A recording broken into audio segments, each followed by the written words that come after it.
북한의 미사일 도발에 맞선 한미군의 대응 사격 과정에서 발사에 실패한 미사일 한 발이 부대 안으로 떨어지는 사고가 났습니다. 인명피해는 없었지만 인근 주민들은 전쟁으로 오인하는 등 밤새 공포에 떨어야 했습니다. 국정감사 이틀째인 오늘도 주요 상임위마다 여야의 대립이 이어지고 있습니다. 세제 개편안에 대한 부자감세 논쟁이 거셌고 윤석열 대통령을 풍자한 만화와 관련한 공방도 계속됐습니다. 지난달 소비자 물가 상승률이 5.6%를 기록하며 오름세가 2달 연속 꺾였습니다. 물가가 정점을 지났다는 분석이 나오고 있는데 잠시 뒤 쇼미더경제에서 물가 전망과 함께 어제 발표된 심야택 신안 해소 방안의 실효성에 대해서도 짚어봅니다. 코로나19 확산 이후 3년 만에 대면 행사로 열리는 제27회 부산국제영화제가 잠시 뒤 개막합니다. 공식 초청 작품을 포함해 세계 각국 350여 편의 영화와 OTT 콘텐츠가 소개될 예정인데 잠시 뒤 개막식의 뜨거운 현장 연결해 보겠습니다. 시청자 여러분 안녕하십니까? 10월 5일 수요일 뉴스가 있는 저녁 문을 열겠습니다. 고등학생이 윤석열 대통령을 그린 풍자 만화를 놓고 표현의 자유 논란이 벌어지고 있습니다. 공모전에서 이 만화에 금상을 준 기관에 대해 문화체육관광부가 경고를 한 사실을 둘러싸고 오늘 국정감사에서도 여야 간 날선 공방이 이어졌는데요. 이른바 블랙리스트가 지연됐다는 지적에 문체부는 성격이 다르다며 선을 긋고 있지만 문학의 전반에서 반발이 확산하고 있습니다. 잠시 뒤에 자세히 얘기 나눠보겠습니다. 어제 북한의 중거리 탄도미사일에 대응해 한국과 미국 두 나라가 지대지 미사일로 대응 사격에 나섰습니다. 이 과정에서 현무2 미사일 한 발이 부대 내로 떨어지는 사고가 발생했는데요. 이런 가운데 미국의 핵추진 항공모함 로널드 레이건함이 동해상으로 다시 전개해 북한에 경고 메시지를 보낼 예정입니다. 한현희 기자가 보도합니다. 지대지 미사일 에이테킨스가 붉은 성광을 내며 하늘로 솟구쳐 오릅니다. 5년 만에 일본 상공을 통과한 북한의 중거리 탄도미사일에 대응해 한미가 연합 사격을 진행한 겁니다. 한미가 각각 에이테킨스 2발씩 총 4발을 발사했습니다. 우리 군은 이에 앞서 현무2 탄도미사일도 발사했지만 실패했습니다. 발사 직후 비정상 비행 후 추락한 겁니다. 동쪽 해상으로 발사한 미사일이 서쪽 기진의 군 골프장에 떨어졌는데 탄두가 발견된 지점과 가장 가까운 민가 사이 거리는 700m에 불과했습니다. 군 관계자는 민간 피해는 없고 기지 내에도 인명 피해는 없다고 전했습니다. 또 탄두는 폭발하지 않았고 추진제, 그러니까 연료가 연소하면서 불꽃이 발생한 뒤 추가 화재도 없었다며 탄두와 추진체가 분리되는 과정에서 추진제가 타는 모습이 멀리서는 화재로 보였을 수 있다고 설명했습니다. 그러면서 한밤중 우발 상황으로 주민들이 많이 놀라고 불안해한 점에 대해 깊은 유감을 표한다고 사과했습니다. 이런 가운데 지난달 말 연합훈련을 마치고 떠났던 미국의 핵추진 항공모함 로널드 레이건함이 닷새 만에 다시 동해로 돌아옵니다. 군 당국은 항모 강습단의 한반도 재전개는 매우 이례적인 것이라며 연이은 북한의 도발에 대한 한미동맹의 대비 태세를 강화하고 북한의 어떠한 도발과 위협에도 단호히 대응하겠다는 한미동맹의 결연한 의지를 보여주는 것이라고 의미를 부여했습니다. YTN 한현입니다. 현무2 탄도미사일 탄두가 떨어진 지점은 민가에서 700여 미터 거리에 불과했던 것으로 조사됐습니다. 아찔한 낙탄 사고와 군 당국의 늑장 해명에 밤사이 불안했던 주민들은 분통을 터뜨리고 있습니다. 송세혁 기자가 취재했습니다. 현무2시 탄도미사일이 강릉 공군기진의 골프장에 떨어진 직후 주민이 촬영한 영상입니다. 추진체가 연소하면서 거대한 불길과 함께 연기가 치솟습니다. 미사일이 목표 지점이 있는 앞쪽 동해 방향이 아닌 뒤쪽 기지로 약 1km 반대로 날아간 겁니다. 추진체와 분리된 탄두는 민가와 불과 700여 미터 떨어진 지점에서 발견됐습니다. 낙탄 사고가 난 공군부대 반경 1, 2km 안에는 민가가 100채 넘게 있습니다. 미사일이 부대 밖 마을로 떨어졌다면 하마터면 큰 피해로 이어질 뻔한 상황이었습니다. 뒤늦게 언론을 통해 아찔한 사고 소식을 알게 된 주민들은 분통을 터뜨립니다. 오늘 아침에 그런 일이 있고 나서는 진짜 걱정 많이 하고 만약에 민가로 떨어졌었으면 진짜 이거는 큰일 날 일이죠. 낙탄 사고 이후에도 우리 군의 미사일이 4차례 발사되면서 섬광은 잇따라 목격됐습니다. 공군 기지에서 7km 거리에 있는 강릉 시내에서도 또렷이 들릴 정도로 굉음도 컸습니다. 20년 넘게 살았어도 지금 비행기 뭐 평소에 뜨고 내릴 때는 요란을 하죠. 그러나 지난번 같은 쾅 소리 나는 건 처음 들은 것 같아요. 소방당국이 밤새 공군 부대 주변 마을을 확인한 결과 다행히 민가나 인명피해는 없는 거로 파악됐습니다. 하지만 일부 주민들은 공군 부대를 찾아 충분한 사전 안내나 설명이 없었다며 항의하기도 했습니다. 자다가 놀래가지고 깜짝깜짝 놀랬지. 언제 난 줄 알았다니요. 난데없는 굉음과 화염으로 밤새 불안했던 강릉 시민들은 군 당국의 사과와 함께 재발 방지를 요구하고 있습니다. YTN 송세혁입니다. 밤사이 언론사에는 시청자 제보가 잇따랐고 항공기 추락 등 각종 의혹이 온라인 커뮤니티를 통해 널리 퍼졌습니다.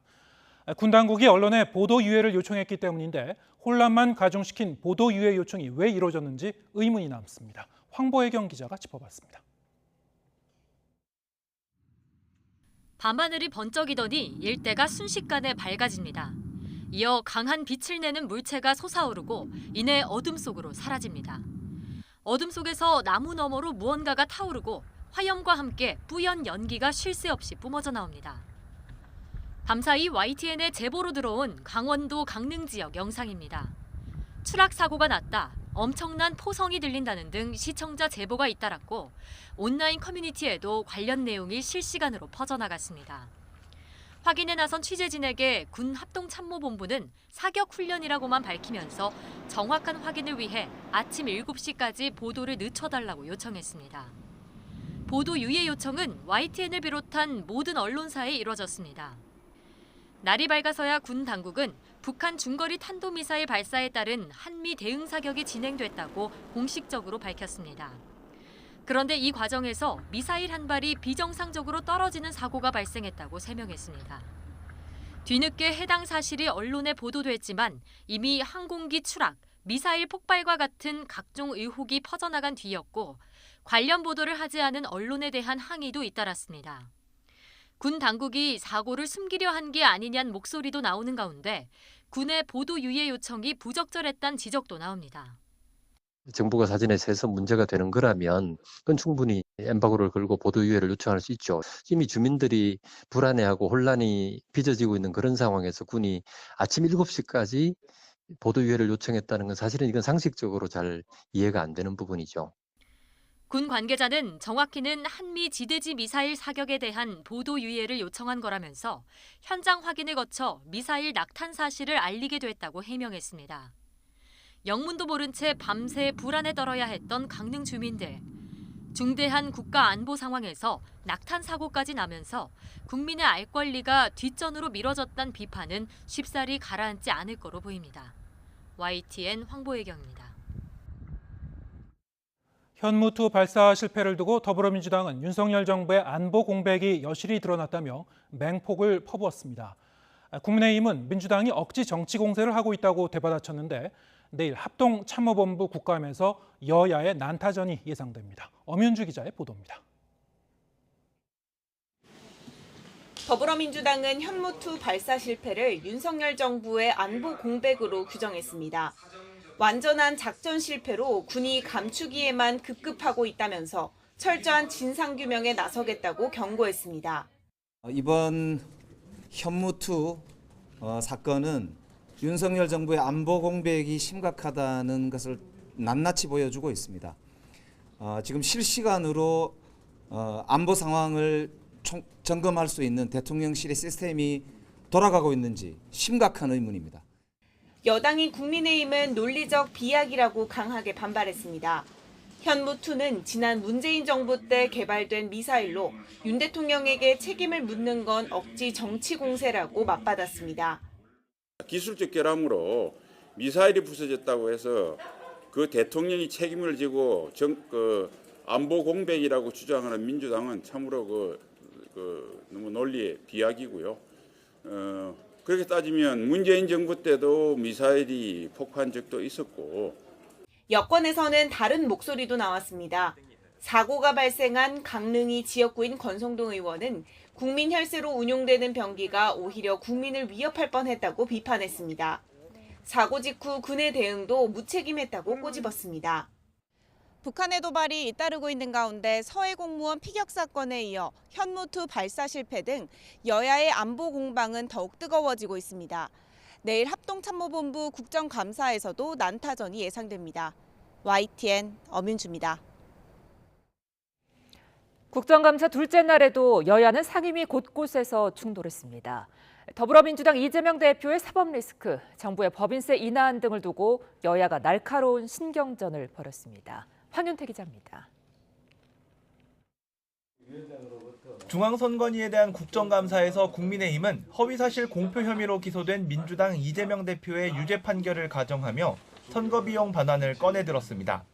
만약에 유죄가 될 때는 언론에서는 434억 원에 대해서 어떻게 받느냐. 그런데 제가 제정한 제가 발의한 법안에 따르면 선관위에서 정당 보조금을 줄 때 그만큼 차감해서 줘도 된다 이런 겁니다. 더불어민주당은 한나라당 불법 대선 자금 전달 사건 때도 낙선 후보는 문제 삼지 않았다며 강하게 반발하면서 한때 회의가 중단되기도 했습니다. 전례가 없는 정치 탄압이에요. 왜냐하면 낙선한 대선 후보를 상대로 수사력을 총동원해서 말꼬리 잡아서 허위사실 유포로 기소를 했는데 이걸 가지고 아직 1심도 끝나지 않았는데 이걸 가지고 무슨 선거비용 반환이니 오후에도 여야는 한 발자국도 물러서지 않으면서 행안위 국감은 파행을 거듭했습니다.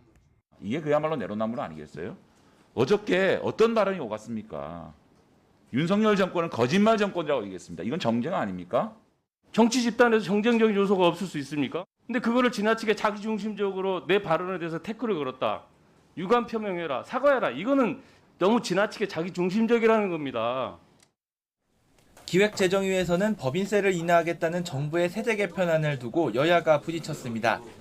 여당은 법인세율을 낮추는 게 세계적인 경향이라고 주장했고 반면에 우리나라의 경우에 높은 세부 부담으로 인해서 우리 기업들의 해외 투자는 급격하게 늘어나는 데 반해 국내 투자는 답보 상태입니다. 야당은 낙수효과 혜택이 극히 제한적이어서 부자 감세에 그칠 거라고 비판했습니다. 이번 세제 개편안, 특히 과세표준 3천억 이상에 대해 해당하는 100여 개 기업에 대한 법인세 인하, 이거 부자 감세 맞죠? 대기업을 부자로 프레임을 하는 그 인식부터 동의를 하고 있지 않고 제가 늘 말씀드리지만 이번에 법인세 개편안에 중소 중견기업이 오히려 대기업보다 감면폭이 더 크다. 문화체육관광위 국감에선 정의당 류호정 의원이 비속어 논란을 풍자하는 피켓을 세웠다가 홍익표 위원장으로부터 제지를 받기도 했습니다. 여야는 상임위마다 볼성사 나온 고성을 주고받으며 대립각을 세우고 있습니다. 이에 따라 국정감사가 정책을 논의하는 것보다는 여야 정쟁의 연장선이 되는 거 아니냐는 비판이 나옵니다. YTN 황윤태입니다. 윤석열 대통령의 공약이었던 여성가족부 폐지가 초읽기에 들어갔습니다. 대신 보건복지부 산하에 여성가족본부를 신설하겠다는 건데 해당 부처의 두 장관도 이 같은 개편 방향에 힘을 실었지만 야당은 우려의 목소리를 높였습니다. 기정훈 기자입니다. 여성가족부를 없애고 보건복지부 안에 여성가족본부를 만든다. 윤석열 대통령의 공약이기도 했던 여가부 폐지 후 관련 기능을 복지부 산하 본부로 편입한다는 겁니다. 정부가 마련한 조직 개편안의 큰 틀은 행정안전부가 야당에 설명하면서 확인됐습니다. 보훈처를 국가보훈부로 격상하고 재외동포청을 신설하는 방안도 포함됐지만 우주항공청과 이민청의 신설은 빠졌습니다. 여성가족부 기능은 차관급 본부로 격화됩니다. 조규용 보건복지부 장관은 국정감사 자리에서 효율성을 언급하면서 여가부의 주요 기능이 복지부로 합쳐질 필요성을 강조했습니다. 인구 정책과 가족 정책은 같이 연계해서 추진될 필요가 있기 때문에 한 부처에서 보는 것이 좀 더 효율적이고 좀 성과가 있지 않을까 생각합니다. 김현숙 여성가족부 장관도 한 라디오 방송에서 현재 형태로는 할 수 있는 일들이 너무 적다며 폐지라는 큰 골격을 잡았고 행정안전부와 미세 조정 중이라고 말했습니다. 야당은 심각한 우려를 나타냈습니다. 더불어민주당 오영환 원내대변인은 당이 여성가족부라는 명칭을 고집하는 건 아니지만 여성가족부가 차관급 본부장으로 격화될 때 타부처와의 교섭력이 약화될 수 있다며 사실상 반대 입장을 표명했습니다.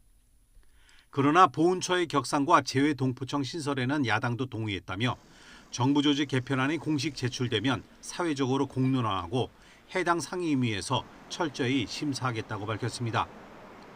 여가부의 전신인 여성부가 처음 생겼던 것은 김대중 정부 시절인 지난 2001년. 정부가 바뀔 때마다 명칭과 기능을 조금씩 바꿔온 여성가족부는 20여 년 만에 정부 조직도에서 완전히 사라지게 됐습니다. YTN 기정훈입니다. 윤석열 대통령을 풍자한 만화에 대한 정부 대응을 둘러싸고 오늘 국회 문체위 국정감사에서 여야 공방이 격화했습니다. 야당은 박근혜 정부의 블랙리스트가 떠오른다고 비판했고 여당은 공모전 승인사항을 위반한 경위를 조사해야 한다며 정부 편을 들었습니다. 보도에 김태현 기자입니다. 문화체육관광부에 대한 국정감사가 시작되자 더불어민주당 의원들은 고등학생의 만화작품에 대해 문체부가 하루 2차례나 협박성 보도자료를 냈다고 성토했습니다. 표현의 자유를 억압했던 과거의 블랙리스트와 다름없다고 입을 모았습니다. 고등학생 작품을 두고 문체부가 긴급하게 2차례의 협박성 보도자료를 낸다는 작금의 현실이 너무나도 어처구니가 없습니다. 박근혜 정부의 블랙리스트가 다시 떠오릅니다. 대통령 심기 보좌를 위해 검열이라도 하겠다는 것입니까? 아니면 문체부 공무원들의 직권남용이 이제 예술인인 심사위원들을 겁박하는 처사입니다. 이거는. 박보균 문체부 장관은 표현의 자유나 학생의 작품 자체를 문제 삼는 것이 아니라 만화영상진흥원이 공모전 관련 정부 후원 승인 사항을 위반한 책임을 묻겠다는 것이라고 대답했습니다. 후원을 해주고 장관상 명칭을 부여를 했습니다. 그런데 실질적으로 만화를 공모하는 과정에서는 핵심 사항인 정치적 의도나 타인의 명예를 훼손한 작품, 과도한 선정성, 폭력성을 띈 경우를 빼버렸습니다. 국민의힘 의원들은 지난 정부에서도 비슷한 사례가 있을 때 민형사 소송과 내사 등으로 표현의 자유를 위축시켰다고 지적했습니다. 이어 학생 대상 공모전 진행 과정에 대한 엄정한 조사가 필요하다며 정부 측에 힘을 실어줬습니다. 문체부에 보고했던 대로 정치적 의도나 타인의 명예훼손한 작품 이 부분은 당연히 빠지는 게 맞다고 생각을 합니다. 문체부가 엄중한 조치를 취한 것은 저는 당연하다고 생각하는데 한국만화영상진흥원과 왜 이런 일이 있었는지, 관례적으로 있었는지 아니면 어떤 의도가 있었는지 면밀히 따지셔서 개선할 것은 개선하시는 것이 맞다 이런 생각이 들고요. 대통령 풍자 만화를 둘러싼 여야 공방이 이어진 가운데 정치권 밖으로도 논란이 확산하는 양상입니다. YTN 김태현입니다. 유병호 감사원 사무총장이 대통령실 고위 인사에게 보내는 문자 메시지가 취재진에 포착돼 논란이 커지고 있습니다. 감사원이나 대통령실이 단순 질의에 대한 답변이라며 진화에 나섰지만 당장 민주당에서는 정치감사의 배후가 대통령실로 드러났다며 맹공을 폈습니다. 보도에 김세호 기자입니다. 국무회의 시작 전 유병호 감사원 사무총장이 휴대전화로 메시지를 보내는 모습입니다. 수신자는 이관섭 대통령실 국정기획수석. 취재진의 카메라에 잡힌 문자 메시지는 오늘 또 해명 자료가 제대로 나갈 것, 무식한 소리 하지 말라는 뜻 등의 내용이 담겨 있습니다. 서해 공무원 피격 사건과 관련해 감사원이 최고 의결 기구인 감사위원회를 거치지 않았다고 지적한 일부 언론 보도를 겨냥한 것으로 보입니다. 감사원은 서해 감사는 절차 위반이라는 기사에 대한 질의가 있어 유 총장이 해명 자료가 나갈 것이라며 알려준 내용이라고 해명했습니다. 대통령실 측도 문자와 관련해 문자 내용에는 정치적으로 해석할 만한 어떠한 대목도 발견할 수 없었다며 선을 그었습니다. 하지만 윤석열 대통령이 감사원은 대통령실과 독립적으로 운영된다고 밝힌 지 불과 하루 만에 유 사무총장의 문자 메시지가 공개되자 더불어민주당은 윤 대통령의 말이 거짓임이 밝혀졌고 서해 공무원 감사의 배후가 누구인지 드러났다며 파상 공세에 나섰습니다. 대통령 비서실과 감사원이 짜고 문재인 전 대통령을 겨냥한 감사를 시도했고 아직도 모의 중이라는 반증입니다. 반면 국민의힘은 감사원과 대통령실의 정상적인 업무를 정치 공작으로 몰아가고 있다고 맞받았습니다. 서해 공무원 피살 사건에 대한 감사원의 정상적인 감사 활동에 정치 탄압이라는 색깔을 입히고 덧칠해서 공정성과 정당성을 훼손하기 위한 시도입니다. 서해 공무원 피격 사건 감사가 최고의결기구인 감사위원회 의결을 거치지 않았다는 지적에 감사원은 시급한 감사 사안은 감사위원회 의결 없이도 감사를 진행할 수 있다며 감사의 적법성을 거듭 강조하고 있습니다. 이런 해명에도 유병호 사무총장이 대통령실 측에 보낸 메시지로 감사원 감사의 적법성과 중립성을 둘러싼 논란은 더욱 확산할 것으로 보입니다. YTN 김세호입니다.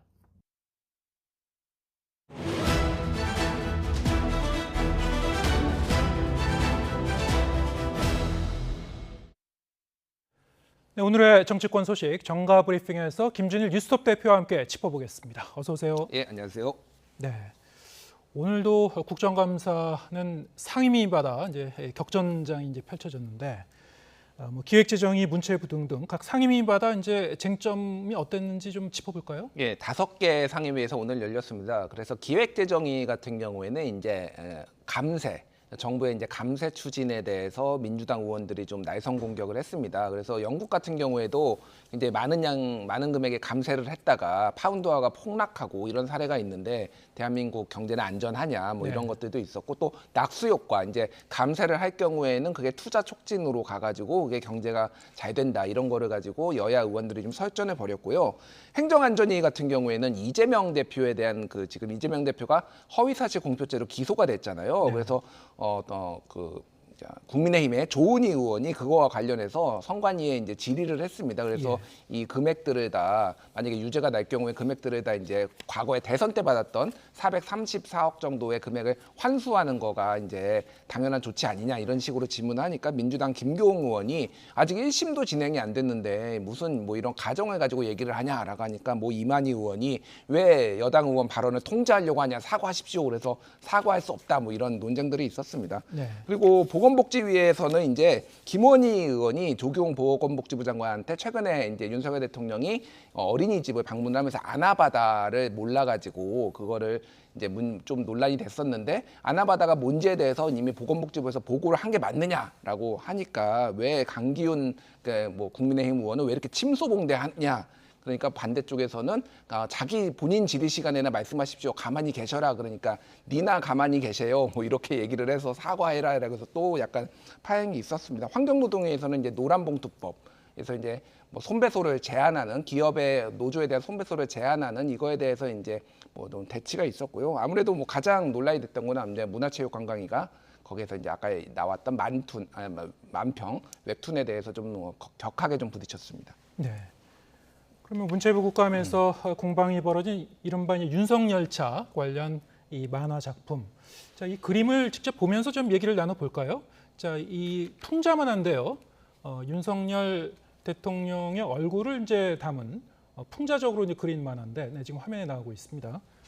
네, 어떤 점이 특히 논란이 된 건가요? 이제 뭐 두 가지 쟁점이 있는 것 같아요. 하나는 이렇게 정치적인 사안이 전국 학생 만화 이제 뭐 공모전에 이게 수상되는 것이 선정되는 것이 맞느냐가 이제 또 대립 지점의 하나고 또 하나는 이제 표절이 있다. 뭐 이런 지점들이 있습니다. 그래서 일단 지금 뭐 문체부에서는 그 해당 이제 부천시 측 만화축제 쪽에 이제 102억 원이 지원이 되는데 이거를 예산 삭감할 수도 있다 이런 식으로 정치적으로 편향된 이런 작품을 이제 선정한 것에 대해서 좀 문제를 삼고 있는 상황입니다. 그래서 저거는 아시는 분은 아실 텐데 저게 그 영국에서 만드는 어린이 애니메이션 토마스 기차라는 게 있거든요. 토마스와 그렇죠. 친구들. 이게 1984년부터 시작을 했고 한국에는 1997년에 들어와서 EBS라든지 여러 케이블 채널에 많이 방영이 되고 애들 키워보신 분들은 다 알 겁니다. 저거 사달라고 해서 좀 비싸거든요. 네, 많이 알려진 애니메이션이죠. 많이 알려진 애니메이션이고 그래서 저거를 소재로 해가지고 그린 만평이 뭐 웹툰이 굉장히 많아요. 그러니까 네. 왜냐하면은 이 만평이라는 게 한 컷에 그리다 보니까 이 나오는 소재가 뻔한데 열차가 많이 등장합니다. 옛날에 뭐 낫지가 그려진 낫지 문양이 앞에 그려져 있고 뭐 이렇게 질주하는 모습, 열차는 질주하는 모양이니까 그래서 그 뭐 외국에 있는 그림하고 뭐 비슷하다 아니다 표절 논란이 있는데 원본은 어쨌든 토마스와 친구들이고 그런 것들이 많이 있어서 제가 뭐 전문가는 아니라서 이거를 표절이다 아니다 판단하기는 어렵지만은 그런 비슷한 그림들이 상당히 많이 있다 이렇게 말씀을 드리고요. 그래서 지금 이제 중요한 거는 이제 이게 블랙리스트다 아니다 뭐 이런 이제 공방이 붙었거든요. 근데 이제 웹툰협회에서는 이거에 대해서 굉장히 이제 뭐 박근혜 정부 때 블랙리스트로 사실상 사법 처단을 받은 사람 그런 전례가 있는데 사실상의 블랙리스트다라고 이제 SNS에 글을 올리고 강하게 지금 반발을 하고 있는 상황입니다. 네. 여야 의원들 간의 이제 설전이 오간 장면, 그럼 직접 들어보고 계속 얘기 나눠보겠습니다. 웹툰 강국을 지향하는 대한민국에서 고등학생 작품을 두고 문체부가 긴급하게 2차례의 협박성 보도자료를 낸다는 작금의 현실이 너무나도 어처구니가 없습니다. 박근혜 정부의 블랙리스트가 다시 떠오릅니다. 그때는 밀실에서 이루어져서 나중에 알게 됐지만 이번에는 아예 공개적으로 예술인들을 압박하고 있습니다. 만화 공모전 관련해서는 질의에서도 충분히 물어볼 수 있는 것이고 관련해서 장관의 입장을 들으면 될 것입니다. 문체부의 입장을. 그럼에도 불구하고 마치 이 문체부가 뭔가 잘못한 것처럼 이렇게 예단을 하시고 말씀하신 것에 대해서 지적하지 않을 수 없고요. 네, 일단 이게 주요 논점이 두 가지인 것 같은데요. 지금 여야가 제기한 부분이 한 가지는 아까 이제 설명해 주신 대로 이 정치적인 이제 풍자 작품이라고 할 수 있는데 여기에 이 정부가 이제 관여해서 표현의 자유를 이제 침해하는 거 아니냐 이런 논란 하나, 그리고 국민의힘 쪽에서 이제 표절 문제를 이제 제기를 했는데 그 좀 다른 성격의 이제 논점인 거죠. 그렇죠. 근데 방금 전에 말씀하신 대로 이제 블랙리스트 관련 그 이슈는 이것이 이제 구체적으로 얘기하면 이제 이 문체부 후원 명칭을 이제 사용할 수 있는 거냐, 그 기준에 이제 위배된 거 아니냐 이런 거 아니겠습니까? 그러니까 뭐 문체부에서는 최초에 이거를 이제 후원금을 지원을 해주면서 이런 정치적인 사안에 대해서는 뭐 이렇게 뽑거나 그러지 말아달라. 그러니까 이거 아예 다루지 말아달라. 정치적인 주제에 대해서는 이런 요청이 있었다라고 합니다. 근데 그거를 위배를 했다라는 거예요. 부천 만화 국제 축제에서. 그러니까 그런 부분에 있어서 문제가 된다. 최초 가이드라인이 있었고 요청 그런 전제 조건이 있었는데 그거를 지키지 않았으니까 문제라는 거지. 그럼 이거를 경고를 하면서 앞으로는 문체부 후원 명칭을 사용하지 못하게 할 수 있다 이런 어떤 그 압력을 넣은 거 아니냐 뭐 이런 게 논란인 거죠. 그렇죠. 그 얘기인즉슨 단순히 이름만 빼는 게 아니라 102억 원이 지원이 됐는데 그거를 문체부에서 정확하게 밝혔어요. 102억 원이나 지원됐는데 이렇게 할 수 있냐고. 그러니까 102억 원을 뭐 얼마인지 모르겠어요. 삭감하겠다는 얘기는 상당히 이 축제가 위축될 수밖에 없는 거죠. 그러니까 그런 부분에 있어서는 충분히 이제 논란거리가 될 수가 있습니다. 그래서 이제 최근에 막 이제 인터넷에서는 많이 소환되는 게 과거 윤석열 대통령이 후보 시절에 그 SNL 코리아라는 그 이제 코미디 프로그램이죠. 지금 쿠팡 플레이가 만들고 있는데 거기에서 이제 나와서 한 발언이 있었거든요. 거기서 주 기자가 간다 그래서 이제 주현영 씨가 물어보거든요. 대통령이 되면 정치풍자를 허용해 주실 겁니까? 그러니까 그거는 허용해주고 말고가 아니라 SNL의 권리다 이렇게 얘기를 했는데 그러면 이 정치풍자는 왜 이렇게 문제를 삼느냐 뭐 이런 얘기들도 지금 나오고 있습니다. 그래서 예전에 2019년에 기억하실지 모르겠는데 시청자분들이 문재인 대통령에 대해서 전단지로 보수단체에서 전단지를 뿌리면서 약간 그 부적절한 뭐 내용이 있어서 그거를 청와대에서 고소를 한 적이 있어요. 문재인 대통령 명의로 모욕죄로. 근데 이게 이제 엄청나게 이제 비판을 받으면서 결국은 대통령이 지시를 내려가지고 이거를 모욕죄를 취소했거든요. 그러니까 고소한 것을. 그래서 이것도 결국은 표현의 자유의 영역이고 이 대통령실에서 지금 모르는 척하는 게 맞느냐, 우리가 관여할 바는 아니다 이런 식으로 입장이 나왔는데 이거는 특히 이제 2030 젊은 세대에서는 뭐 보수 진보 할 것 없이 굉장히 비판적이거든요. 이런 식으로 하는 것에 대해서 좀 전향적으로 조금 이런 부분들을 좀 입장을 내야 되는 게 맞지 않나 그렇게 보여집니다. 윤석열 대통령 본인의 얼굴을 담은 그 풍자 만화이기도 하고 평소에 이제 자유에 대해서 자유의 어떤 중요성에 대해서 이제 강조한 측면도 있고. 그래서 뭐 내일쯤에서 그러면은 그 아침에 이 기자들과 만나는 일문일답에서 본인이 좀 여기에 대해서 의견을 밝히면 어떨까도 싶은데요. 어떻게 보시는지요? 저도 이제 그렇게 생각을 합니다. 이거를 뭐 대통령이 지시를 해가지고 문체부가 움직였다고 보지는 않습니다. 그때 2019년에 문재인 대통령이 지시해서 고소를 한 건 아니거든요. 네. 일종의 충성 경쟁이라고 저는 보고 있습니다. 그런데 이런 것들이 과도하게 시그널이 신호가 없으면은 계속 이런 것들이 해야 되나 보다라고 해서 다른 부처에서도 계속 이런 일이 벌어질 수가 있습니다. 그러니까 네. 표현의 자유는 좀 우리가 넓게 허용해 주자. 자유가 중요한 거고 그런 얘기를 많이 하셨으니까 그런 것들을 조금 유감 표명이라도 하시면은 이게 어느 정도 정정이 되지 않을까 그렇게 보여집니다. 네. 감사원의 이 서해 공무원 피살 사건 감사 관련 논란 계속되고 있습니다. 이것도 예. 한 언론에서 이 감사 이 과정에서의 어떤 이 적절성 문제 이것을 감사원 내부에서도 또 문제점을 좀 인지를 했었고 TF를 이제 구성했다 뭐 이런 취지의 보도를 해서 여기에 대해서 이제 감사원은 또 해명 자료를 내기도 했습니다만 사실과 다르다는 내용에 어떻게 보셨습니까?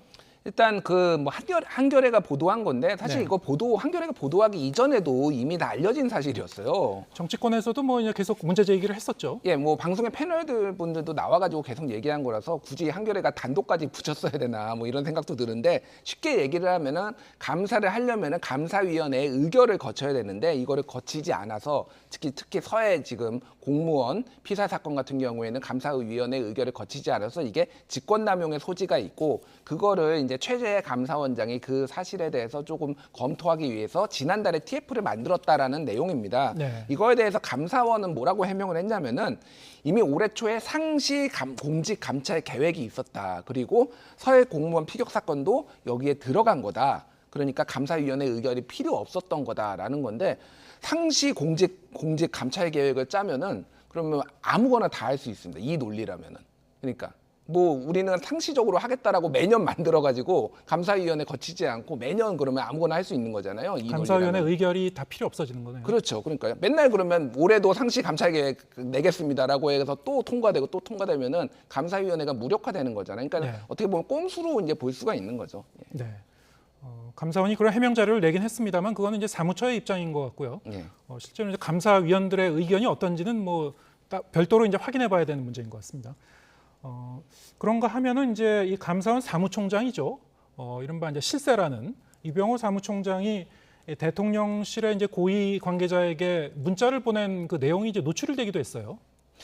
그러니까 왜 사람은 뭐 동일한 분은 아닌데 계속 실수를 반복하는지 지금 뭐 몇 번째입니까 이게 권성동 뭐 정진석 그래서 오늘 뭐 정운천 의원도 뭐 골프 뭐 예약하는 거 이런 걸로 걸렸고 그래서 참 부주의하다. 일단은 이거는 뭐 내용과 상관없이 공직자들이 다 정치인들이나 공직자들이 참 부주의하다. 항상 언제나 언론 보도가 될 가능성에 대해서 왜 이렇게 잘 모르시고 하시는지 그리고 이 내용은 되게 저는 심각하게 보고 있습니다. 이관섭 대통령 국정기획수석한테 지금 보낸 건데 이관석 수석 같은 경우에 사실상 지금 어떤 정책에 대해서 컨트롤 타워 같은 역할을 하고 있거든요. 네. 사실상 지금 비서실장 다음에 2인자라고 볼 수가 있는데 감사원은 독립된 기구인데 이거를 지금 보고하는 형식으로 오늘 또 제대로 해명 자료가 나갈 겁니다. 이런 얘기를 하는 것 자체가 굉장히 부적절하고 이미 최재 감사원장이 이미 지금 대정부 질문에서 이미 한번 부적절한 발언을 했잖아요. 네. 국정기조를 뒷받침하는 것이 감사원의 임무다. 이런 취지의 발언을 해서 이런 중립성 논란, 이게 감사원의 감사 결과가 어떻게 나오더라도 이 중립성 논란 시비는 끊이지 않을 것으로 보입니다. 네.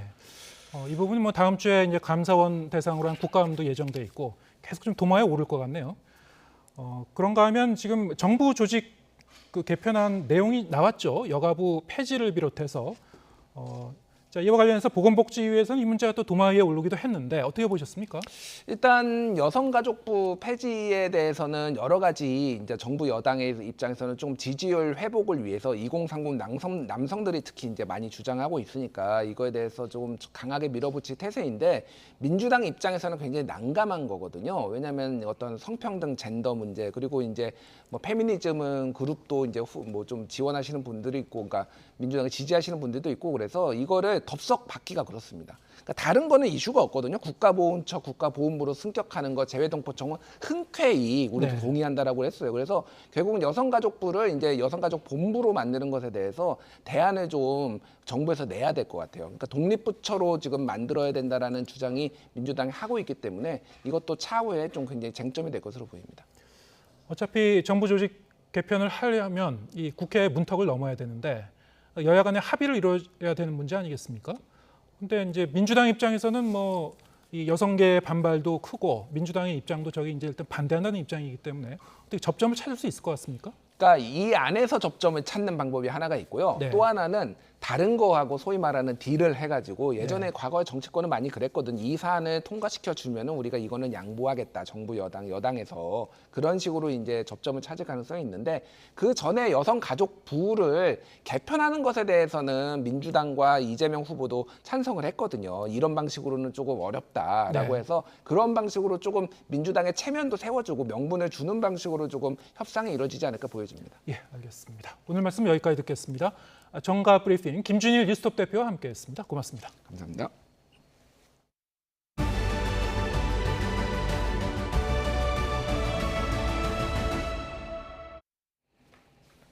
국민의힘 윤리위원회가 내일 이준석 전 대표에 대한 추가 징계 여부를 논의합니다.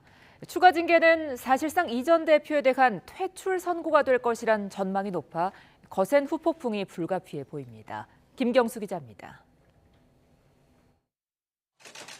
국민의힘 윤리위원회가 내일 저녁 전체 회의를 열고 이준석 전 대표에 대한 징계를 논의합니다. 양두구육과 신군부 발언 등을 문제 삼아 추가 징계 절차를 개시한 지 18일 만입니다. 이준석 당원 징계 절차 개시. 객관적 근거 없이 모욕적, 비난적 표현 사용 및 법 위반 혐의 의혹 등으로 이준석 전 대표는 이미 지난 7월 성상납 증거인멸 교사 의혹으로 6개월 당원권 정지 징계를 받았습니다. 보통 추가 징계는 기존 징계보다 더 무겁기 때문에 이번엔 6개월보다 긴 당원권 정지나 탈당 권유, 제명이 결정될 가능성이 큽니다.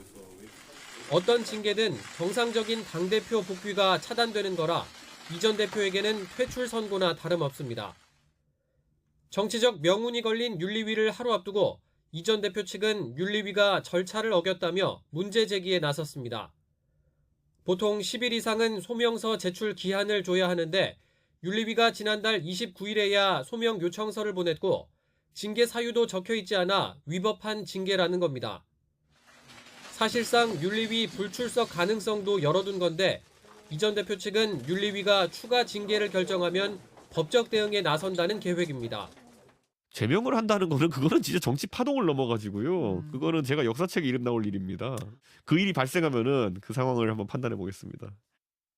반면 국민의힘은 소명 요청서를 언제까지 보내야 한다는 규정은 없다는 입장이어서 이 전 대표 출석 여부와 관계없이 징계 결론이 내려질 가능성이 높습니다. 한편 지난 8월 연찬회 때 금주령을 어겼다는 이유로 윤리위에 회부된 권성동 전 원내대표에 대한 징계 여부도 함께 논의됩니다. 이준석 전 대표가 정진석 비상대책위원회를 상대로 낸 효력정지 가처분 신청 결과도 임박했습니다. 이 전 대표에 대한 윤리위 징계 결과와 함께 집권여당 국민의힘이 다시 경랑으로 빠져들지 이번 주가 중요 분수령이 될 전망입니다. YTN 김경수입니다. 검찰이 대장동 일당을 위례 신도시 개발 비리 혐의로 추가 기소하면서 당시 성남시장이었던 이재명 민주당 대표가 사업 방식과 이익 배분 검토를 비공개 승인했다고 적시한 것으로 나타났습니다. 이를 비롯해 위례 사건 공소장에선 이 대표의 이름이 18번 언급됐는데요. 성남FC 사건과 달리 민간 특혜를 공모했다고 쓰지는 못했습니다. 나혜인 기자입니다. YTN이 확보한 대장동 일당의 공소장을 보면 검찰은 위례 신도시 개발 사업이 비공개로 추진됐다는 점에 주목했습니다. 2013년 5월 성남시가 시의회 반대를 못 이겨 사업을 포기한다고 공식 발표했는데 물밑에선 유동규 당시 시설관리공단 본부장이 개발이나 수익 배분 방식을 계속 검토했다는 겁니다. 이런 일은 이재명 당시 성남시장의 공약 이행을 위한 비공식 조직 기술지원 TF에서 담당했고 시장도 승인했다고 검찰은 판단했습니다. 겉으로 알 수 없는 상황에서 사업이 추진됐다는 전제는 부패방지법 위반 혐의의 핵심인 직무상 비밀 이용을 뒷받침하는 근거가 됐습니다. 검찰은 이를 비롯해 24쪽 분량 공소장에서 이재명 대표의 이름을 18번 언급했습니다. 위례 신도시 개발은 대장동과 함께 성남시장 이재명의 주요 공약이었고 민관 합동으로 추진하며 남욱, 정영학 일당과 이해관계가 갖게 됐다고 주장했습니다. 이 대표 재선에 도움이 되도록 해야 한다거나 위례 사업 자료를 직접 보고하려 했다는 당시 유동규 전 본부장의 말도 적어놨습니다. 하지만 이 대표가 이들과 공모했다거나 멋대로 사업을 주무르는 걸 알았다고는 명확히 밝히지 못했습니다. 검찰은 일단 남욱 일당이 유 전 본부장의 비호 아래 위례 신도시 개발 계획과 타당성 평가, 공모 지침을 모두 미리 쥐고 사업에 참여해 42억 원을 챙겼다고 결론냈습니다. 시공사인 호반건설에도 2차례 이면 계약으로 169억 원을 안겼다고 판단했습니다. 검찰은 위례 신도시 개발 과정에서 오간 뇌물을 추가 수사하며 닮은 꼴인 대장동 사업에도 부패방지법을 적용할지 검토하고 있습니다. 대장동 사건 공소장에서 한 차례도 언급되지 않았던 이 대표를 겨누는 건 그 다음이 될 것으로 보입니다. YTN 나힌입니다. 소비자 물가 상승폭이 2달 연속 줄며 5%대 중반을 기록했습니다. 통계청은 물가가 정점을 지났을 가능성이 없지 않다며 석유류 가격 흐름이 향후 물가 추이의 관건이 될 것으로 전망했습니다. 보도에 오인석 기자입니다. 국제 유가 하락으로 석유류 가격 상승률이 낮아지면서 전체 물가 오름세는 2달 연속 주춤하는 모습을 보였습니다.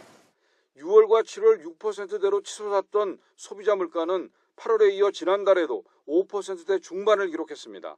상승폭도 2달 연속 줄었습니다.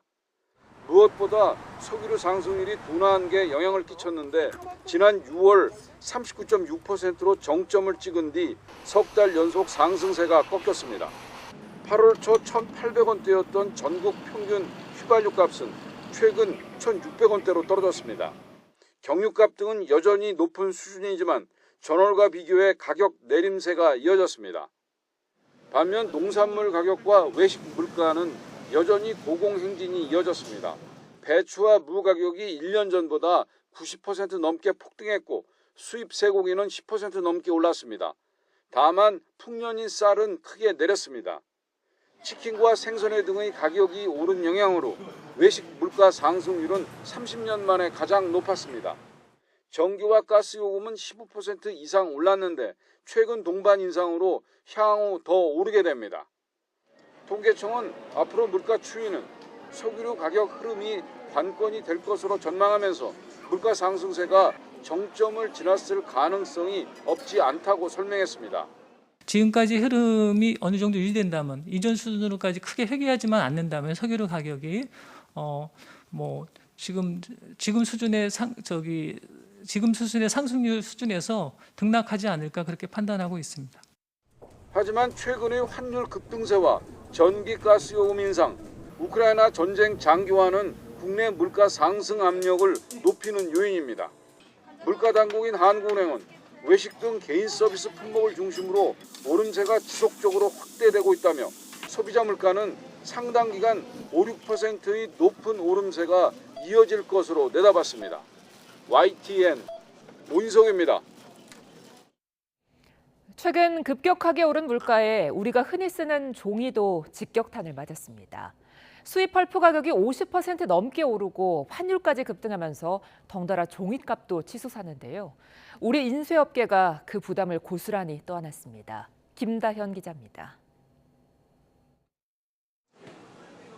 한땐 손님들로 북적이며 활기가 돌았던 충무로 인쇄거리. 이젠 하루하루를 버티며 자리를 지키는 상인들만이 골목을 서성일 뿐입니다. 그렇지 않아도 문서 디지털화로 하얀 곡선을 그리고 있었는데 설상가상 물가 급등이 덮치면서 이젠 숨쉬기마저 힘들어졌습니다. 종이 원료인 펄프 가격이 지난해보다 50% 넘게 올랐습니다. 여기에 원달러 환율이 1,400원을 돌파하면서 수입 비용이 증가한 것도 종이값에 악영향을 미쳤습니다. 올해도 몇 번 올랐죠. 그 원청 업체에서는 가격 인상이 안 되는데 원가는 자꾸 올라가고 그러니까 마진도 그만큼 줄고. 언제 가격이 안정될지는 불투명합니다. 코로나 영향이 줄어들면서 펄프 수요는 늘었지만 주요 조림지인 호주와 캐나다 등의 홍수나 산불이 겹치며 원료 공급이 난항을 겪고 있습니다. 가장 큰 문제는 오른 종이값만큼 인쇄 가격을 올리기 어렵다는 것.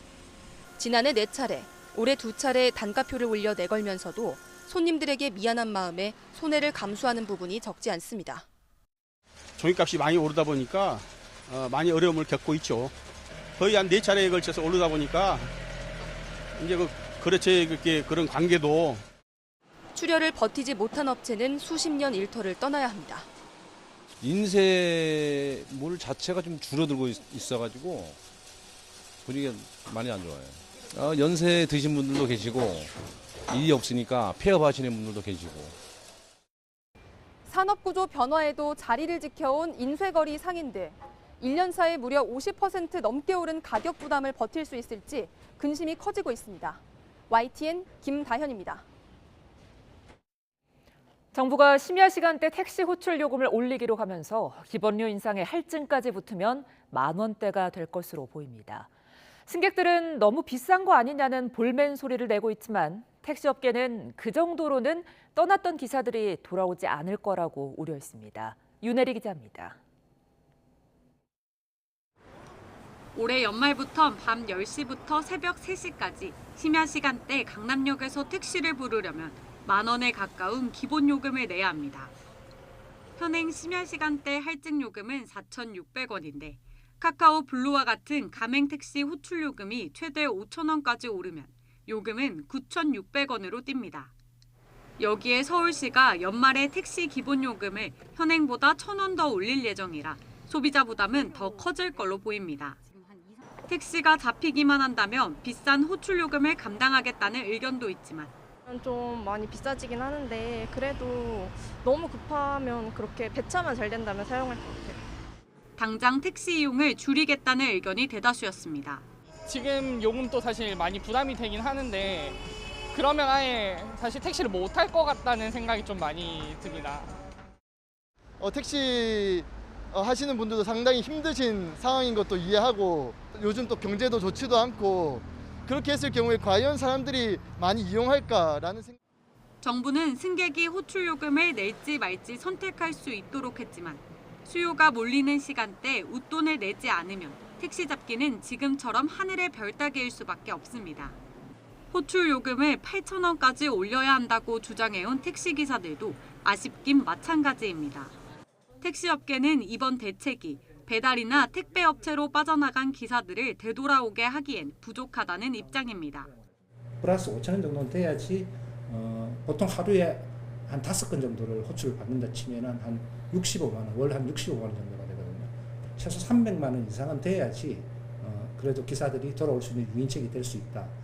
이들은 택시 기본요금 인상과 함께 원하는 시간대, 원하는 만큼 일할 수 있도록 기사들의 근로 형태 유연화가 필요하다고 강조했습니다.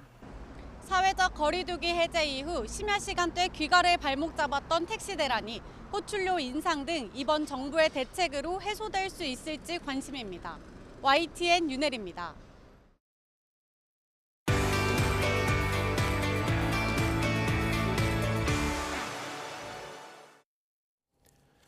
네, 9월 소비자 물가 상승률이 5.6%를 기록하면서 2달 연속 상승세가 둔화됐지만 채소류 가격과 외식 물가는 여전히 고공행진을 이어가고 있습니다. 정부는 물가 정점론을 고수하고 있는데요. 자세한 내용 쇼미더경제에서 박정호 명지대 특임 교수와 함께 얘기 나눠보겠습니다. 어서 오세요. 예, 안녕하세요. 네. 자, 이 물가 상승률이 여전히 5%대이긴 합니다만 약간 둔화했군요. 예, 맞습니다. 지난달에 이어서 연이어서 물가 상승률이 떨어지긴 합니다. 그 가장 큰 이유로는 역시 유가가 떨어진 것이 전방위적인 물가 안정에 가장 큰 요인으로 작용하고 있는 것 같습니다. 네.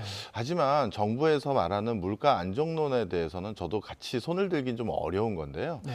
사실 소비자 물가 상승률이라는 것은 계절적인 요인하고 그리고 방금 말씀드렸던 국제적으로 가격 등락폭이 워낙 큰 유가의 영향에 따라서 언제든지 상승폭으로 하락폭으로 조금씩 변경이 됩니다.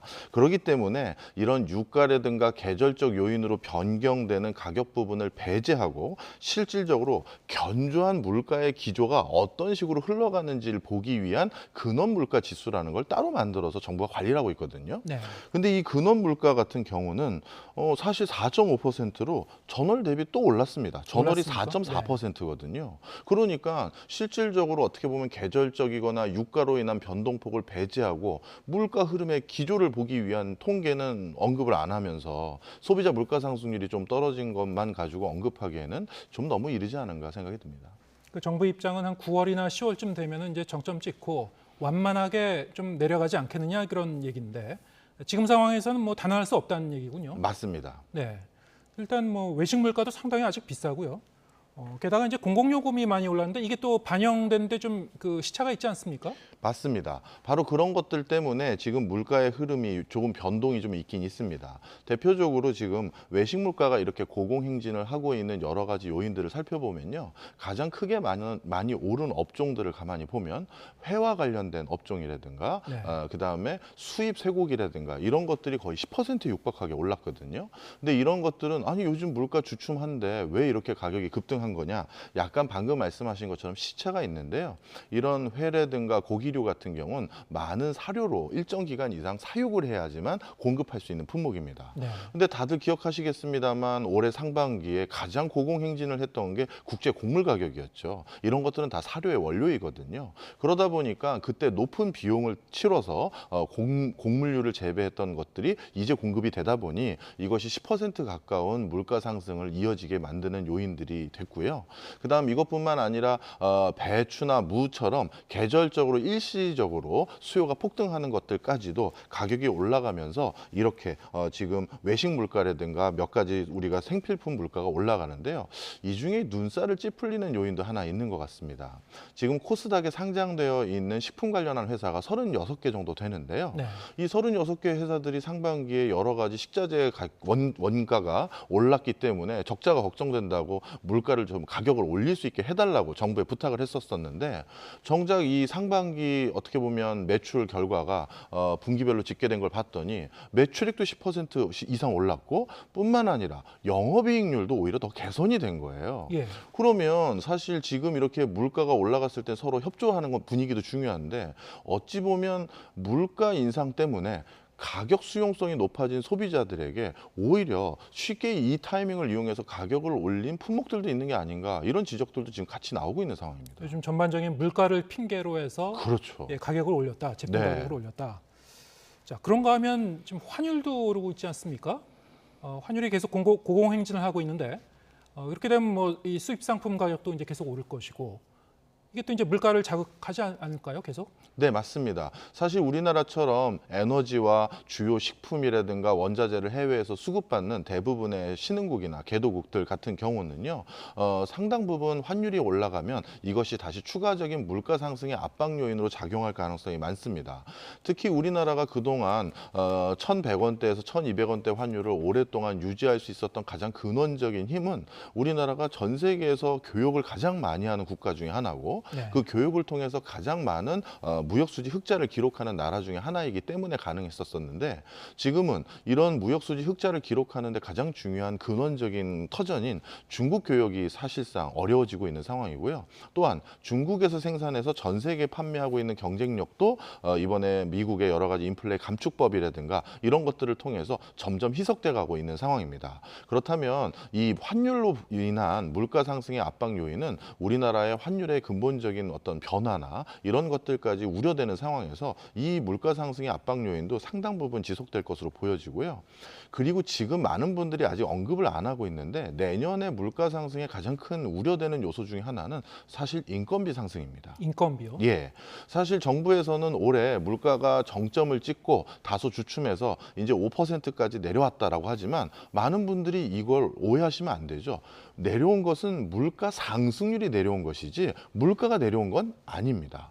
그러면 올해는 5%대의 물가 상승률을 보이고 내년은 이거보다 좀 더 낮아져서 4% 가까운 물가 상승률이 예고된다고 하면 이제 우리 근로자들의 입장을 좀 생각해 볼 필요가 있습니다.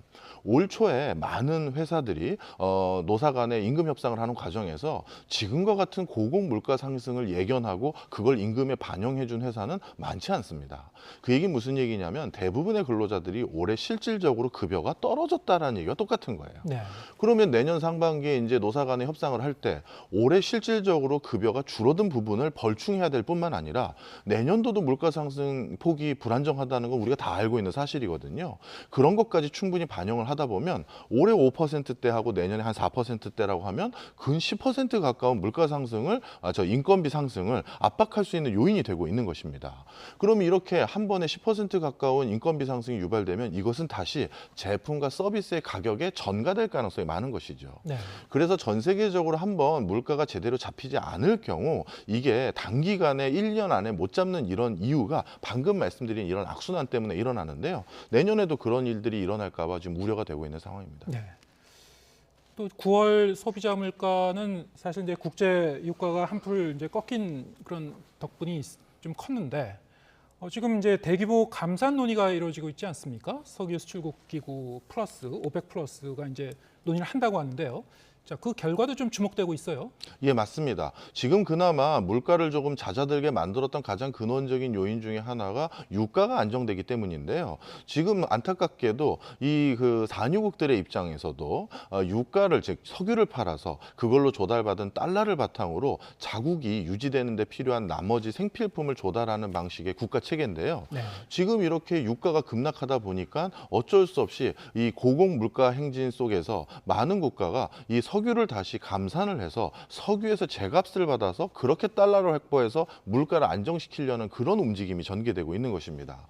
만약에 이런 감산의 폭이 우리가 예상한 것보다 큰 폭으로 또한 전개된다면 다시 또 유가까지 올라가는 이 악순환이 또 생길 수 있기 때문에 참 이게 물가가 언제쯤 안정적으로 잡힐지 참 감이 안 오네요. 알겠습니다. 뭐 그거는 이제 곧 나올 것 네. 같으니까요. 그 결과가 잘 주목해 보고요. 이번에는 이제 심야 택시 승차난 문제 좀 얘기해 보겠습니다. 요즘 밤에 택시 잡기 참 어렵다고 하는데요. 그것 때문에 고생하신 분들이 적지 않을 것 같은데 이게 좀 전형적으로 시장에서 이 수요 공급의 원리로 이게 맞춰지질 않는 것 같아요. 예, 맞습니다. 예전에 한때 너무 많은 시내에 택시를 공급하다 보니까 산악금 납부하고 나면 남는 것도 없다라고 해서 사실 택시가 기피됐던 상황도 있었었고요. 반대로 그거는 반대로 말하면 너무 택시가 시내에서 잡기 쉬웠다라는 걸 반증한 적도 있었었는데요. 최근에는 그러면 왜 이렇게 밤 시간만 되면 택시 잡기가 어려운 것이냐? 그 이유는 택시를 운전하시는 분들의 수요가 이제 택시보다는 더 쉬운 돈벌이, 더 원활한 돈벌이가 따로 생겼기 때문이라고 보는 게 가장 큰 이유인데요. 요즘 전반적으로 배달 업종이 붐이 일기 시작하면서 네. 그리고 배송 업종이 붐이 일기 시작하면서 이제 우리 음식 배달하는 플랫폼을 활용해서 일을 한다든가 아니면 배송 관련한 일을 하는 게 택시에서 버는 돈보다 훨씬 더 큰 수익을 확보할 수 있다라는 게 이 지금 배달 업종에 종사하고 있는 분들, 운수 업종에 종사하는 분들의 중론입니다. 이 때문에 밤늦은 시기에는 사실 택시 운전을 하기보다는 이런 음식 배달이나 이런 걸 하는 게 더 큰 돈벌이가 되다 보니까 회사 입장에서도 지금 밤에 택시 운전을 하겠다는 사람들을 모집하기가 쉽지 않은 것도 분명한 요인 중에 하나입니다. 그렇기 때문에 이것은 단기간에 어떤 문제가 아니라 좀 산업 구조의 근본적인 변화가 생겨서 일어난 현상들이다. 이렇게 볼 수 있습니다. 네. 이 택시업을 하기보다는 차라리 그 시간에 이 택배라든가 배달을 하는 게 훨씬 더 같은 시간에 돈을 더 많이 벌 수 있기 그렇죠. 때문에 그쪽으로 오히려 이제 인력이 빠져나가는 예. 그런 현상이다. 자, 이런 상황을 좀 타개하기 위해서 정부가 어제 이 심야 택시난 완화 대책을 발표를 했죠. 네. 자, 일단 이제 호출료를 이제 올린다는 거고 뭐 파트타임 택시 기사 도입하는 그런 안도 나왔고요. 어떻게 보시는지요? 이게 좀 효과가 있을 것 같습니까? 실질적으로 업계에서는 이 택시 호출료를 최대 5천 원까지 인상하겠다라는 것만 가지고는 실질적으로 심야 택시 난을 해결하기에는 좀 부족한 부분이 있다라는 게 중론이더라고요. 네. 실제 택시업에 종사하거나 또는 다른 배송업에 종사하는 분들 역시도 심야 택시를 운전하는 것보다 다른 부분에 있어서도 근무의 쾌적도라든가 이런 것까지 고려했었을 때 5천 원 가지고는 다시 자기가 택시 운전대를 잡기에는 좀 적은 금액이다라는 의견들이 많았었습니다. 따라서 저것만 가지고는 근본적으로 심야 택시를 해결하기가 쉽지 않아 보이는 상황이고요. 그래서 이제는 뭐 국토부 장관께서는 예전에 금지했었던 타다와 같은 플랫폼 그 택시 업종을 다시 활성화시켜야 되는 거 아니냐라는 말까지 나오고 있는 상황입니다. 네.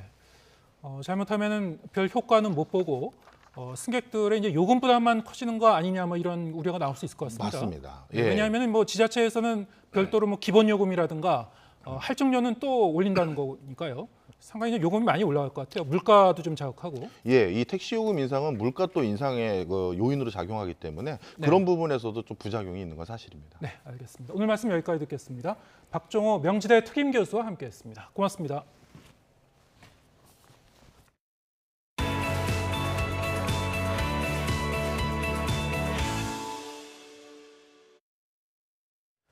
아시아 최고의 영화 축제 부산국제영화제가 개막식을 열고 있습니다. 지금 홍콩 배우 양조위로 잘 알려진 량 차오웨이가 아시아 영화인상을 받고 있는데요. 영화의 도시 부산 현장으로 가보겠습니다. 배우님입니다. 축하드립니다. 시상을 위해 이용관 이사장님과 한예리 배우님께서 시상해 주시겠습니다. 무대 위로 모시겠습니다.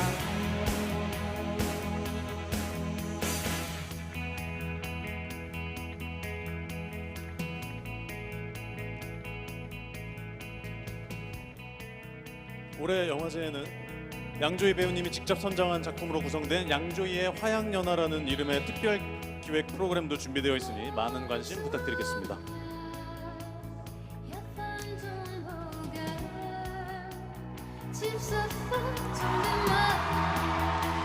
양조위 배우님 수상 소감 부탁드립니다.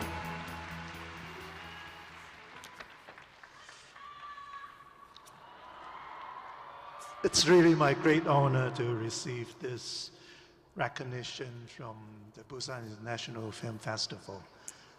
And thank you for giving me such an opportunity to come to Busan again to meet my 영화배우 Korean 양조위 fans 18년 만에 in 부산 person. 국제영화제에 참석을 했고요. 네, 이렇게 영광스러운 국제영화제 올해의 아시아 영화인상을 받았습니다. 배우 양조위는 모레인 7일 오후 영화의 전당 야외 무대에서 핸드 프린팅을 진행하고 관객들과도 만날 예정입니다. 이번 부산 국제영화제에서는 화양 연화 등 6편의 양조위 출연 영화가 상영될 예정입니다. 앞서 5시 반부터 레드카펫 행사가 열렸고요. 한국을 넘어 아시아 최고의 영화 축제인 만큼 아시아 스타들의 모습을 볼 수 있었습니다. 개막식 이후에 개막작인 이란 영화 바람의 향기가 잠시 뒤에 상영이 될 예정입니다. 올해로 27번째를 맞는 부산국제영화제의 이번 슬로건은 다시 마주보다입니다. 부산국제영화제는 지난 2년 동안 코로나19 여파로 온라인이나 객석 거리두기 등 단적으로 치러질 수밖에 없었습니다만 영화제가 올해는 3년 만에 모든 프로그램이 정상적으로 운영될 예정입니다. 네, 홍콩 배우 량 차오웨이, 양조위가 올해의 아시아 영화인상을 받는 그런 장면 보셨고요. 네, 개막식 현장 잠시 보셨습니다. 예, 제27회 부산국제영화제 개막작은 온라인에서 화제가 된 소식을 전해드리는 오늘 새 컷입니다.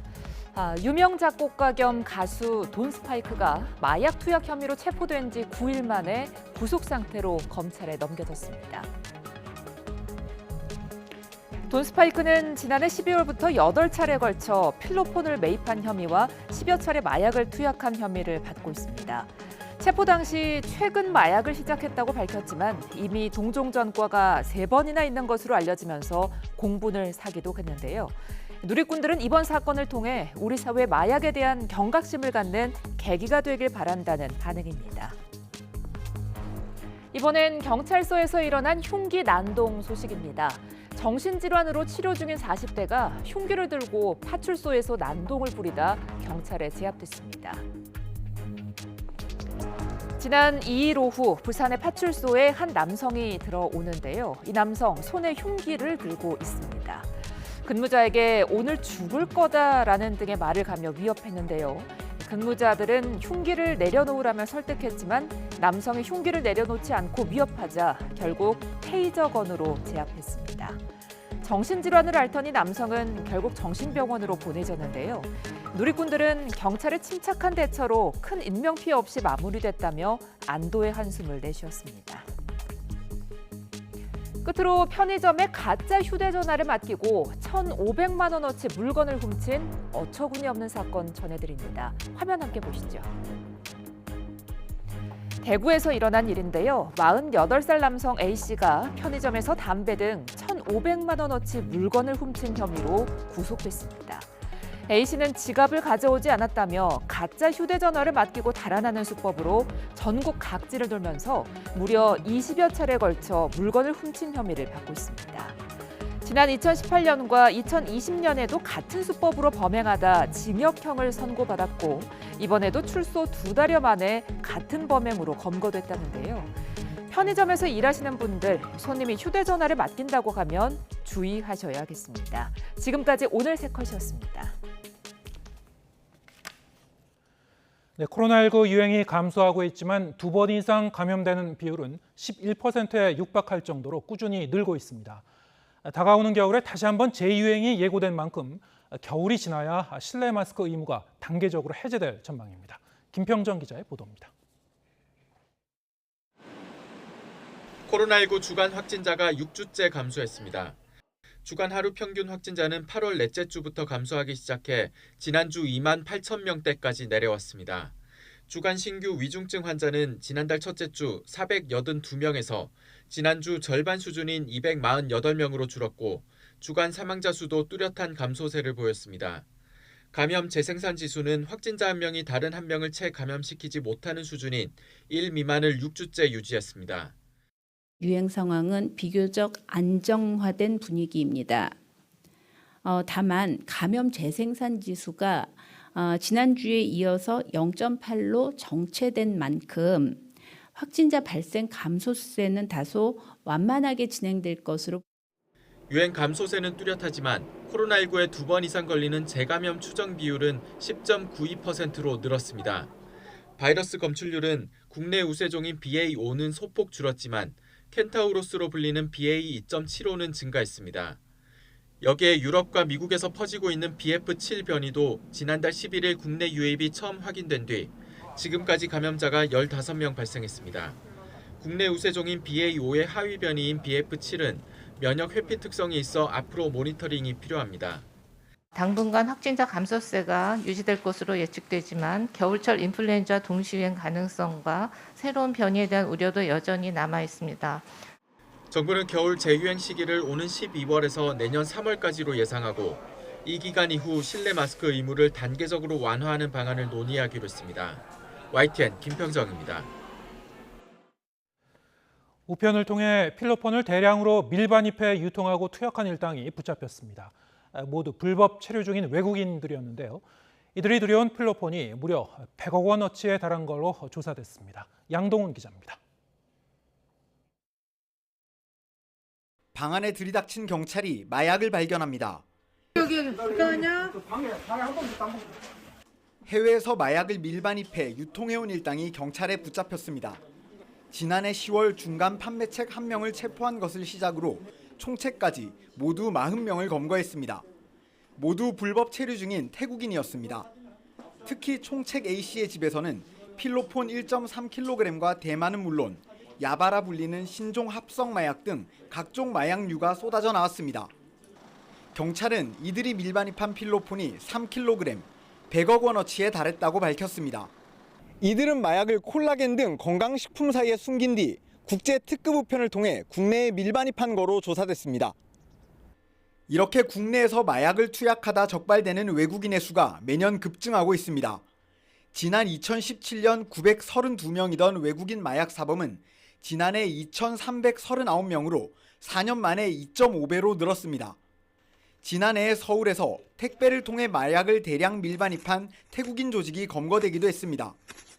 최근에 국제 택배를 통한 마약류 밀반입이 급증하고 있고 외국인 밀집 지역으로 불법 마약류를 빈번하게 거래하는 등 유통이 크게 증가함에 따라 전문가들은 애초 우리나라로 마약이 들어오지 않도록 국내 반입책과 해외 마약 공급책 간의 연결고리를 차단해야 한다고 지적합니다. 한번 국내에 마약이 들어오면 이후 통제가 불가능에 가깝다는 겁니다. 마약을 근절하기 위한 가장 좋은 방법은 국경선을 차단하고 그 국경선 차단에 있어서 국가정보기관이 외국과의 국제사법 공조가 원활하게 이루어질 때 가장 효과적인 정책을 만들어낼 수는 있는 거죠. 따라서 경찰은 국가정보원, 관세청과 협조해 해외에서 우편을 통해 들어오는 마약 의심 물건에 대한 감독을 더 강화하기로 했습니다. YTN 양동훈입니다.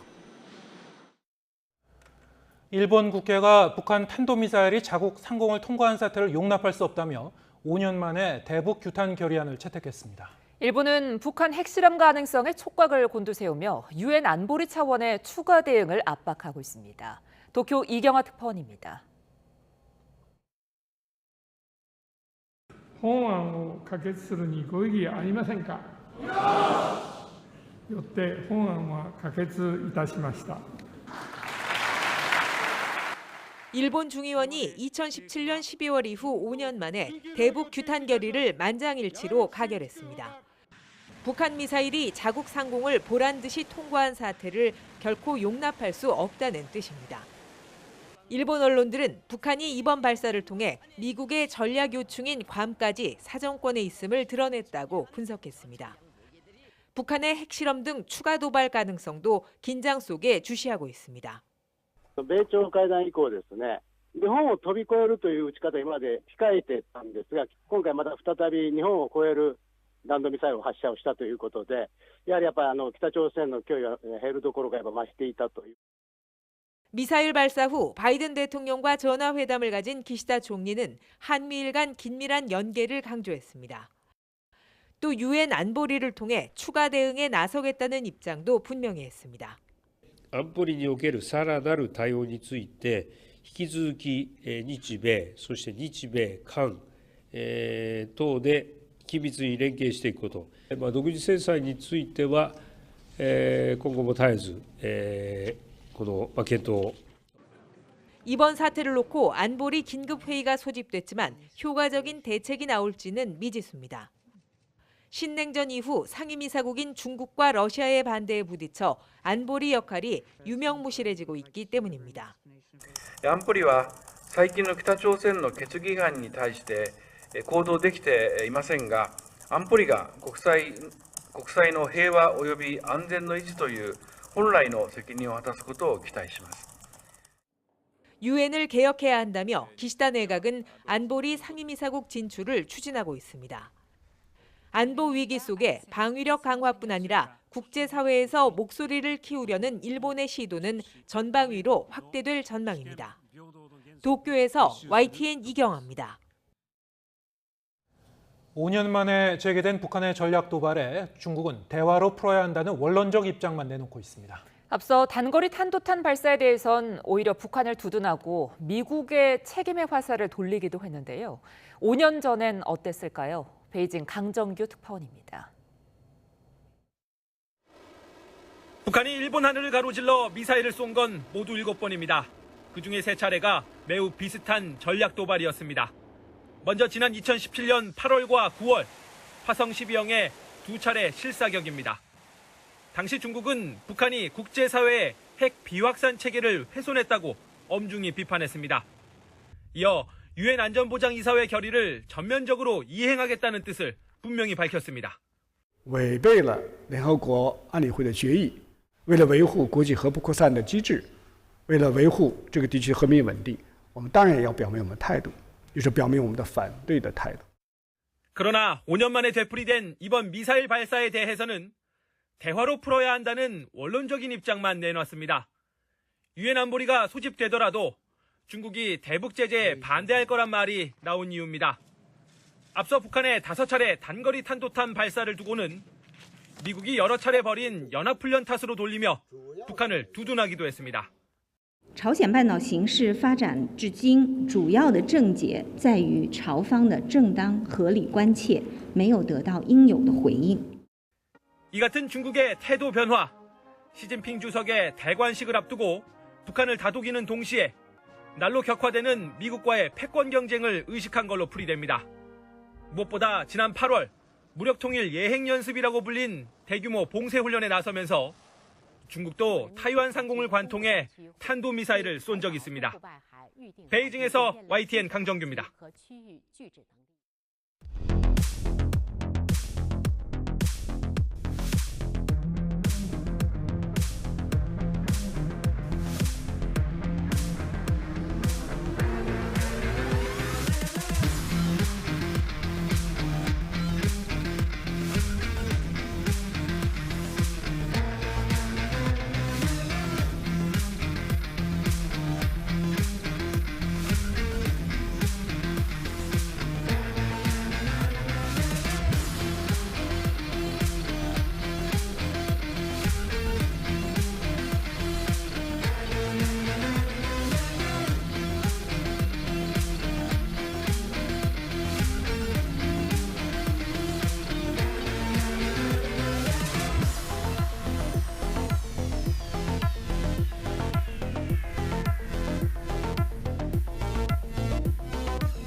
오늘 뉴스가 있는 저녁은 여기서 인사드리겠습니다. 잠시 뒤에는 뉴스 퍼레이드가 이어집니다. 저희는 내일 저녁 7시에 다시 찾아뵙겠습니다. 함께해 주신 여러분 고맙습니다.